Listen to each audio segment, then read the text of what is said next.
Taste the Daily.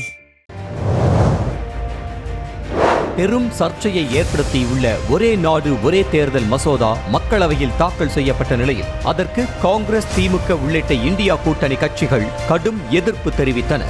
மக்களவையில் 2/3 பங்கு பெரும்பான்மை இல்லாத நிலையில் எந்த எண்ணத்தில் இந்த மசோதாவை மத்திய பாஜக கூட்டணி அரசு கொண்டு வந்துள்ளது என திமுக வினவியது. அதன் பின்னர் ஓட்டிங் மூலம் மசோதா தாக்கல் செய்ய அனுமதிக்கப்பட்ட பின்னர் அது நாடாளுமன்ற கூட்டுக்குழுவுக்கு அனுப்பி வைக்கப்பட்டது. ஒரே நாடு ஒரே தேர்தல் மசோதா ஏற்படுத்திய சர்ச்சை, அம்பேத்கர் குறித்த அமித்ஷாவின் அவதூறு பேச்சு, நாடாளுமன்ற வளாகத்தில் எம்பிக்கள் கைகலப்பு ஆகியவற்றின் பின்னணியில் நாடாளுமன்றத்தின் இரு அவைகளும் தேதி குறிப்பிடாமல் ஒத்தி வைக்கப்பட்டன.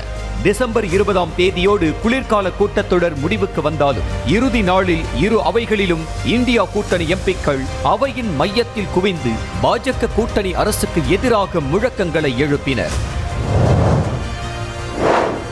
நாடாளுமன்ற வளாகத்தில் எம்பிக்கள் மோதிக்கொண்டது தொடர்பாக மக்களவை எதிர்க்கட்சி தலைவர் ராகுல் காந்தி மீது FIR பதியப்பட்டதை பாஜக கூட்டணி அரசின் ஒரு திசை திருப்பும் முயற்சி என காங்கிரஸ் கட்சி கண்டித்துள்ளது. அம்பேத்கர் குறித்து அவமரியாதையாக பேசிய அமித்ஷாவுக்கு ராகுல் காந்தி கடும் எதிர்ப்பு காட்டி வருவதை மலினப்படுத்தவே அவர் மீது வழக்கு பதியப்பட்டுள்ளதாக காங்கிரஸ் குறை கூறியுள்ளது. மாநிலங்களவையில் அண்ணல் அம்பேத்கரை அவமதிக்கும் வகையில் பேசிய உள்துறை அமைச்சர் அமித்ஷா மன்னிப்பு கேட்கவும் பதவி விலகவும் வலியுறுத்தி நாடாளுமன்ற வளாகத்தில் எதிர்க்கட்சி எம்பிக்கள் கண்டன பேரணியில் ஈடுபட்டனர்.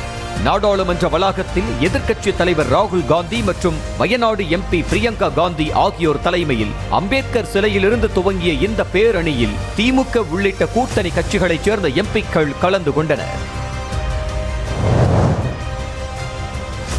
நாடாளுமன்றத்தில் அம்பேத்கர் குறித்து அமித்ஷா பேசியது சர்ச்சையான நிலையில் தாம் பேசியதை காங்கிரஸ் AI மூலம் திரித்து பொய்யாக வெளியிட்டது என அவர் விளக்கம் அளித்துள்ளார். டெல்லியில் செய்தியாளர்களை சந்தித்த அமித்ஷா அம்பேத்கரை நேரு வெறுத்தார் என்றும் காங்கிரஸ் ஆட்சியில் இல்லாத காலகட்டத்தில்தான் அம்பேத்கர் கௌரவிக்கப்பட்டார் எனவும் தெரிவித்தார். வாரிசு அரசியலை தலையில் தாங்கும் காங்கிரஸ் கட்சி காலங்காலமாக அம்பேத்கரின் மரபை சிதைத்து பட்டியலின மக்களை இழிவுபடுத்தி வருவதாக பிரதமர் மோடி கூறியுள்ளார். அம்பேத்கரை காங்கிரஸ் கட்சி பல ஆண்டுகளாக இழிவுபடுத்தி வருவதாகவும் அதை மறைக்க காங்கிரஸ் தனது சீரழிந்த அரசியல் மூலம் பொய்களை பரப்பினால் அது எடுபடாது எனவும் மோடி காட்டமாக தெரிவித்துள்ளார். வங்கப்போரில் இந்திய ராணுவம் 1971இல் பாகிஸ்தானை வென்றதை குறிக்கும் விஜய் திவஸ் எனப்படும் வெற்றி தினத்தில் டெல்லியில் உள்ள தேசிய போர் நினைவு சின்னத்தில் பாதுகாப்பு அமைச்சர் ராஜ்நாத் சிங் மலர் வளையம் வைத்து மரியாதை செலுத்தினார். வெற்றி தினம் குறித்து எக்ஸ் தளத்தில் செய்தி பதிவிட்டுள்ள பிரதமர் மோடி 1971இல் இந்தியா பெற்ற வரலாற்று பூர்வமான வெற்றிக்கு பங்களிப்பும் உயிர் தியாகமும் செய்த வீரர்களுக்கு நாம் கௌரவம் செலுத்துவோம் என குறிப்பிட்டுள்ளார். இந்தியா வந்த இலங்கை அதிபர் அனுரகுமார திசநாயக்க பீகாரின் புத்தகயாவுக்கு சென்று அங்குள்ள மகாபோதி கோவிலில் வழிபாடு நடத்தினார்.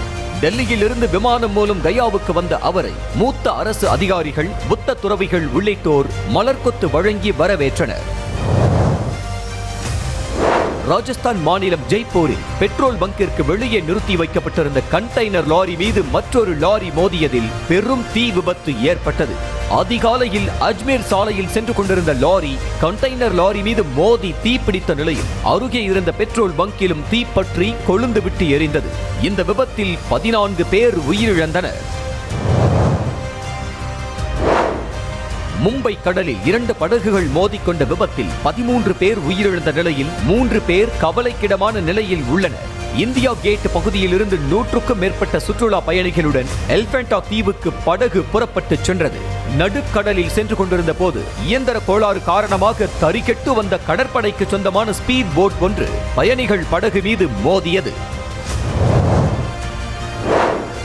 உலக புகழ்பெற்ற தபேலா கலைஞர் ஜாகிர் ஹுசைனின் நல்லடக்கம் அமெரிக்காவின் சான் பிரான்சிஸ்கோவில் நடைபெற்றது.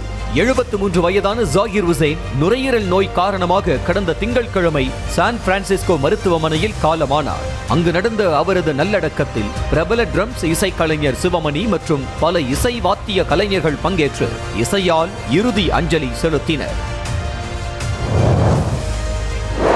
சுற்றுலா பயணிகளை கவர்வதில் காதல் சின்னமான தாஜ்மஹாலை அயோத்தி ராமர் கோவில் முந்திவிட்டதாக ஊபி அரசின் சுற்றுலா வளர்ச்சித்துறை தெரிவித்துள்ளது.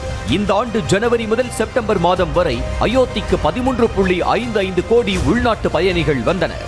இதுவரை ஊபியின் நம்பர் 1 சுற்றுலா தலமாக விளங்கிய தாஜ்மஹாலுக்கு 12.51 கோடி பயணிகள் மட்டுமே வந்ததாக தெரிவிக்கப்பட்டுள்ளது. சென்னையில் பிறந்த இந்திய அமெரிக்க இளம்பெண் Caitlin Sandra Neal miss India USA 2024 கிரீடத்தை வென்றார். சென்னையில் பிறந்த இவர் கடந்த 14 ஆண்டுகளாக அமெரிக்காவில் வசித்து வருகிறார். 19 வயதான கெய்ட்லின் டேவிஸில் உள்ள கலிபோர்னியா பல்கலைக்கழகத்தில் படித்து வரும் நிலையில் நியூ ஜெர்சியில் நடைபெற்ற மிஸ் இந்தியா USA 2024 போட்டியில் பங்கேற்று பட்டத்தை வென்றார்.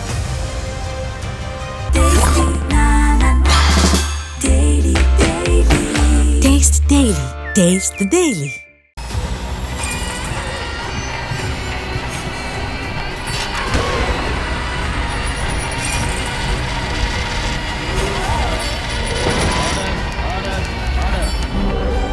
நிகழ்தகவு குற்றங்களின் மறுபரிமாணம் நாள்தோறும் இரவு 10 மணிக்கு இணைந்திருங்கள் நமது நியூஸ் தமிழ் தொலைக்காட்சியோடு.